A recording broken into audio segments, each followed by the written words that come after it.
Ada hadis jariyah kalau tidak salah di Sahihul Muslim yang mengatakan ada jariyah bertanya kepada Nabi SAW, Aina Allah? Qalat fis sama'. Bagaimana mentafsirkan atau memahami hadis tersebut, Ustaz? Terima kasih. Hadis jariyah ini kita baca dari segi sanad dan matan. Pertama, kalau dibaca dari segi sanad, Imam Al-Baihaqi dalam As-Sunan Al-Kubra, kisah jariyah ini mudraj min ba'dhin nusah. Menurut Imam Baihaqi, dalam naskah Sahih Muslim yang asli, kisah tentang Fis-Sama tidak ada. Ini ba'dul mutaakhirin setelah Imam Muslim memasukkan, karena sanadnya satu. Itu yang pertama. Yang kedua, dari segi matan. Dari segi matan, hadis ini walaupun sanadnya sahih, tetapi matannya tidak sahih. Mengapa? Karena hadis ini terjadi simpang siur, terjadi ikhtilaf. Jadi hadis ini memang tidak mahfud ya, tidak kuat. Terjadi simpang siur. Karena simpang siur, maka hadis ini dianggap tidak kuat. Itu dari segi matan dan sanad. Yang ketiga, kalaupun ini sahih dari segi dirayah, segi makna, kata para ulama wajib ditakwil. Kalaupun sahih, padahal tidak sahih. Kalau ditakwil, berarti yang ditanyakan oleh baginda kepada jariyah itu aina Allah, di mana Allah. Yang ditanyakan bukan makan, bukan tempat, tetapi baginda bertanya tentang makanah. Makanah itu artinya derajat atau kedudukan. Lalu dijawab fis sama, di langit, artinya Allah itu maha luhur.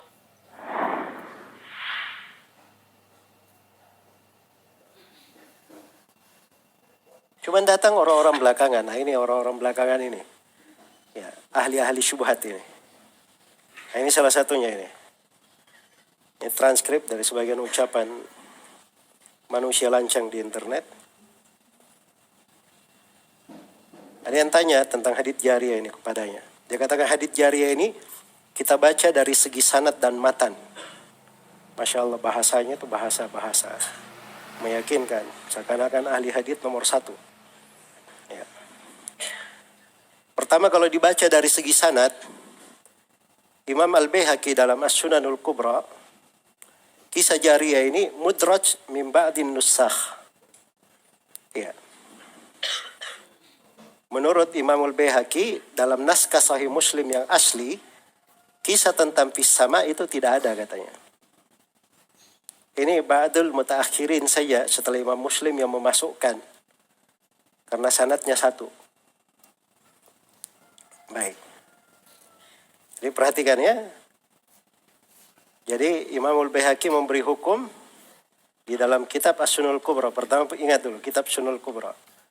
Apa ucapannya? Mudraj min ba'din nusakh. Tahu artinya mudraj? Mudraj itu bukan bagian dari hadits, bukan dari hadits tapi dimasukkan ke dalam hadits. Ya. Jelas ya? Baik. Nah, ini yang dia maksud di sini mudraj di sudut matannya. Ini matan bukan dari hadits itu, tapi sebagian orang yang menulis hadits ini dia masukkan matan, di situ salah, keliru. Nah, begitu maksudnya. Baik. Jadi katanya di naskah Sahih Muslim yang asli itu tidak ada. Itu tidak ada. Jadi orang nggak tahu ya cara bicaranya kayak bagaimana. Yang jelas ini Imam Al-Baihaqi tidak berucap seperti ini di As-Sunanul Kubra. Beliau berucapnya di kitabnya Al-Asma wa Sifat. Jelas ya? Di dalam kitab Al-Asma wa Sifat. Terus Al-Baihaqi tidak seperti itu ucapannya. Ya, kalau saya bacakan ucapan Imam Al-Baihaqi, itu akan lebih pas ya kalau kita baca apa yang dikatakan oleh Imam Al-Baihaqi rahimahullahu ta'ala. Baik. Jadi di kitab Al-Asma wa Sifat karya Imam Al-Baihaqi di jilid 2 halaman 325. beliau membawakan sanadnya. Ya. Kata Al-Baihaqi, saya baca lengkap ya. Akhbarana Abu Abdullah Ishaq bin Muhammad bin Yusuf As-Susi. Qala haddatsana Abu Al-Abbas Al-Asam. Ya. Abu Al-Abbas Al-Asam namanya Muhammad bin Yaqub bin Yusuf. Qala akhbarana Al-Abbas bin Al-Walid bin Mazid. Qala akhbarani Abi, qala haddatsana Al-Auza'i. Al-Auza'i nama beliau Abdurrahman bin Amr bin Abi Amr Abu Amr Al-Auza'i. Qala haddatsana Yahya bin Abi Katsir an Hilal ibn Abi Maimunah.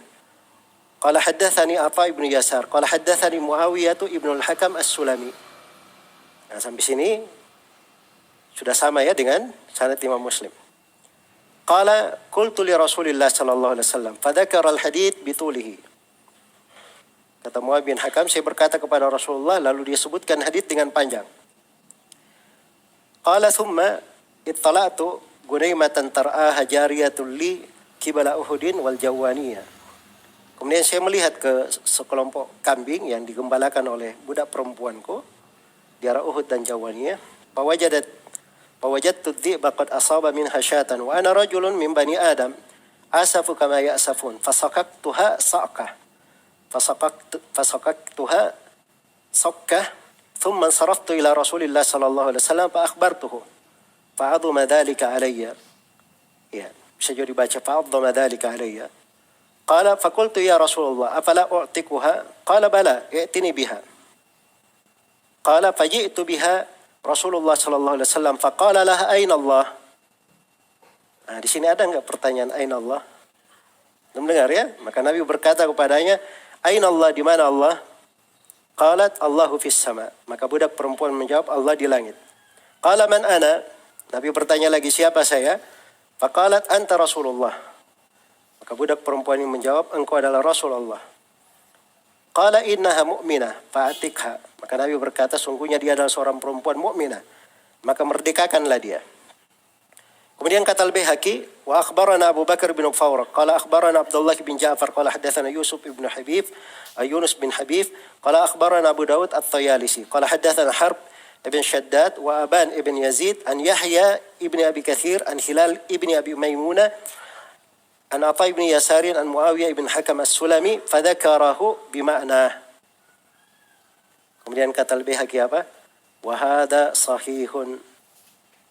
Dan ini hadits sahih. Siapa yang berucap ini hadits sahih? Hah? Ini Al-Baihaqi sendiri. Jelas ya? Ini orang dia melumahkan nih. Nukil ucapan Al-Baihaqi. Nah. Terus kata Al-Baihaqi, wa qad akhrajahu Muslimun muqatta'an min hadits Al-Auza'i wal Hajjajin As-Sawwaf. Imam Muslim telah meriwayatkannya secara terpotong-potong. Maksudnya beberapa bagian, potongan. Dari hadits Al-Auza'i dan Hajjaj As-Sawwaf. An Yahya, dari Yahya ibn Abi Katsir, duna qissatil jariyah. Tanpa kisah budak perempuan. Saya mau tanya, tadi saya baca dari Sahih Muslim, ada kisah budak perempuan atau tidak? Ada kan? Berarti di sini Imamul Baihaqi ketika beliau mengatakan tanpa kisah budak perempuan, ini berarti riwayat yang sampai kepada Imamul Baihaqi seperti itu. Jelas ya? Tapi di riwayat ulama yang lainnya belum tentu. Dan itu biasa ya.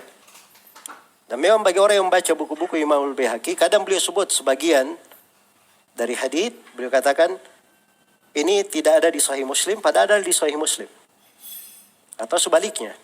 Nah, ini menunjukkan ada perbedaan yang dipegang oleh Al-Baihaqi rahimahullahu ta'ala. Baik, kemudian kata Al-Baihaqi, wa adunnuhu innama tarakahu minal hadith liikhtilafir ruwati fi lafdhihi. Kata Al-Baihaqi, dan saya menyangka Imam Muslim meninggalkannya dari hadith karena perbedaan rawi-rawi tentang lafadznya. Jadi Imam Muslim meninggalkannya karena mudraj atau apa? Enggak ada karena mudraj. Diucapkan Al-Baihaqi. Ya, jelas ya? Itu pun sangkaan Al-Baihaqi seperti itu. Tapi yang benarnya itu disebutkan oleh Imam Muslim. Buktinya apa? Orang-orang yang meriwayatkan dari Imam Muslim semuanya menyebutkannya. Yang paling dekatnya Abu Awana dan Abu Nuaim. Dua-duanya punya mustakhraj terhadap Sahih Sahih Muslim. Dan keduanya meriwayatkan hadis dari Imam Muslim. Dari jalur Imam Muslim. Dan dua-duanya menyebutkan ada kisah budak perempuan. Jelas ya? Karena itu ucapan Imamul Baihaqi tidak berpengaruh.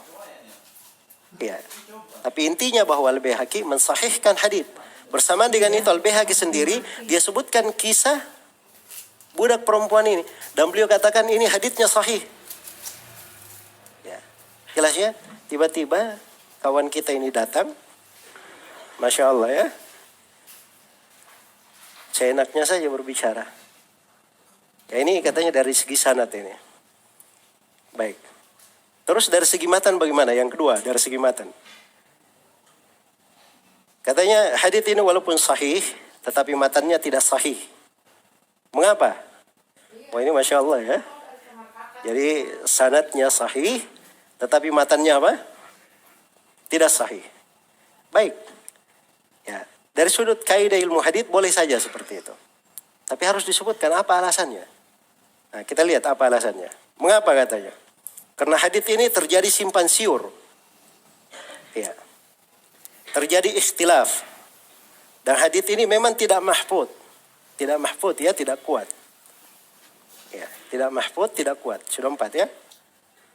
Nah, terjadi simpan siur. Karena simpan siur ini, maka hadis ini dianggap tidak kuat. Ya dia melemahkan lagi di sini. Dianggap tidak kuat. Nah, itu dari segi matan dan dari segi sanad. Jadi 4 ya alasannya. Pertama simpan siur. Ini simpan siur ini bahasa apa? Tidak tahu juga. Jelas ya? Simpan siur. Kalau illah yang dengannya hadits itu dilemahkan itu namanya muttarib. Goncang dari sudut riwayat. Bukan dengan banyaknya riwayat-riwayat, tidak. Banyaknya riwayat belum tentu dilemahkan hadits. Ada 10 orang meriwayatkan misalnya beda-beda. Tapi yang kuat satu, yang kuat yang diambil. Ngapain dipusingin yang 9? Ambil saja yang kuat. Jelas ya? Tapi kalau 10 orang semuanya kuat, ya bikin bingung. Ah ini baru dibilang apa? Baru dibilang masalah. Baru dibilang masalah. Baik. Terus yang kedua dia katakan terjadi ikhtilaf. Nggak tahu ikhtilaf apa yang dia maksud. Jelas ya? Ikhtilaf apa? Dan ini sama dengan sebagian orang yang lain mengatakan bahwa ini konteks riwayatnya riwayat dengan makna katanya. Hadits ini. Karena datang di riwayat yang lain bahwa Nabi itu bertanya kepada budak tersebut, siapa Rob kamu? Datang di riwayat lain, Nabi berkata kepadanya, apakah kamu bersyahadat la ilaha illallah Muhammadar Rasulullah? Jelas ya? Nah, itu syubhat lain sebenarnya. Syubhat lain. Nah, tapi kita selesaikan dulu orang ini ya, baru kita pindah ke syubhat itu. Ya. Jadi kalau dia katakan terjadi ikhtilaf, ikhtilafnya itu di riwayat lain, bukan di hadits ini. Bukan di hadits ini. Jelas ya? Kalau dia katakan haditsnya tidak mahfud, nah ini juga anda tahu dia paham gak ilmu mustalah, ilmu riwayat. Tidak mahfud itu lawannya adalah syad. Bahasa lainnya syad. Syadnya dari sudut mana dia? Syudud. Mana rawi yang dia selisihi? Mana rawi yang dia selisih. Ini semuanya omong kosong ya. Ya, omong kosong. Tidak kuat. Dari mana dia tidak kuat? Imam Muslim mensahihkan. Sudah berjalan 14 abad tidak ada yang melemahkan hadits ini. Tiba-tiba dia baru lahir kemarin mengatakan haditsnya tidak kuat. Ya. Baik, saya harus membuat lebih seimbang ya. Jadi ini orang sebenarnya dia muqallid, ikut-ikutan. Ikut-ikutan dari siapa? Ikut-ikutan dari ahlul bidah di masa sekarang. Ada yang melemahkannya 2 orang di masa sekarang populer. Satu namanya Zahid Al-Kautsari. Ya. Ini digelari oleh para ulama sekarang sebagai pembawa bendera Jahmiyah di masa kini. Zahid Al-Kautsari. Mengatakan Al-Quran makhluk, apa segala macam, ada semua. Yang penting cari aja kesesatan ada sama dia. Kesesatan Jahmiyah ada sama dia. Zahid Al-Kautsari ini. Terus yang kedua ada namanya Hasan As-Saqqaf.